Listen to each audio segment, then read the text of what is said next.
do Paulinho. Hoje, o caderno Tendências e Debates da Folha publicou 2 textos, um a favor e outro contra a volta do futebol brasileiro em meio à pandemia do Covid-19.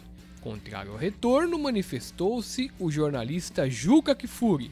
Favoravelmente, 2 representantes do Corinthians, o cartola submundano Vicente Cândido e o médico Ivan Grava, filho de Joaquim Grava, de quem, pela profissão, era esperado um mínimo de responsabilidade. Mas não, ambos preferiram deixar a ciência de lado, a preocupação com o ser humano, para dar guarida aos argumentos da cartolagem. O texto de Kfouri reproduzimos na íntegra no blog do Paulinho. O leitor e também o ouvinte do podcast, quem estiver assistindo pelo YouTube, basta acessar blogdopaulinho.com.br e vai encontrá-lo lá. Bom, das lamentáveis linhas assinadas por Cândido, sócio de Marco Polo Del Nero, e Grava, destacamos: a defesa da continuidade dos jogos é embasada em ciência e, assim como a Europa já demonstrou, essa retomada consciente vem ocorrendo sem grandes percalços. Através do futebol e de um sistema rigoroso de controlagem e testagens, podemos entender melhor a respeito dessa doença e, com isso, até colaborar com a comunidade científica e as autoridades em ações futuras.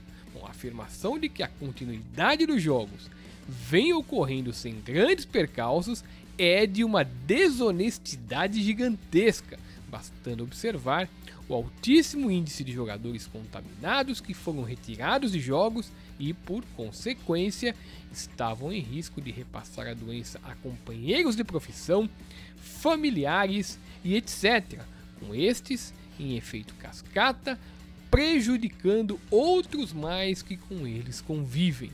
Dizer que, através do futebol, podemos colaborar com a comunidade científica é tratar os atletas como se fossem ratos de laboratório. Observamos, por fim, mais esse trecho. Até o momento verificamos, apesar de acontecerem situações de aparecimento da enfermidade com alguns times de futebol, isso ocorreu exatamente por serem feitos testes para o Covid-19 e, de forma precoce, seus diagnósticos surgirem como um norte para medidas imediatas de proteção sanitária. Ou seja, exalta-se a eficácia dos testes, relativizando, sem dar a menor importância, o enorme risco que levou aos contágios, tratando o assunto indevidamente como um norte para medidas imediatas de proteção sanitária. Cândido, que é diretor de Relações Internacionais do Corinthians e sócio de ex-presidente da CBF que não pode sair do país sem risco de ser preso pela Interpol, qualifica-se ainda mais para exercer cargo num governo que se relaciona com trambiqueiros e milicianos sem o menor preconceito. Assim como Grava parece apto ao Ministério da Saúde, porque nitidamente dá mais importância à política do que ao julgamento de Hipócrates.